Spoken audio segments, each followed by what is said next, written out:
Hi guys, in this video I'll show you how to fix non-tradable symbol inside TradingView.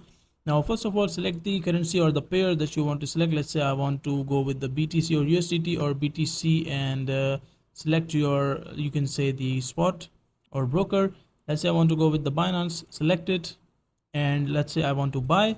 So when I click on buy, I see that I have not attached the you can say brokers, but you are seeing some kind of error that you cannot buy it or you cannot trade it.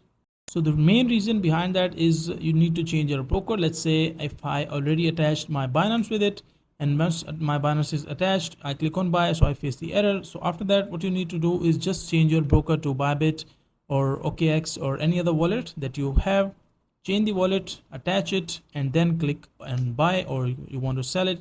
That's your choice. Click on buy and you will be able to buy inside that. So that is the main problem is with your broker account. So make sure to change your broker, and after that your issue will be fixed and you can do your trading on the TradingView. So that is a simple and easy process of how you can fix this.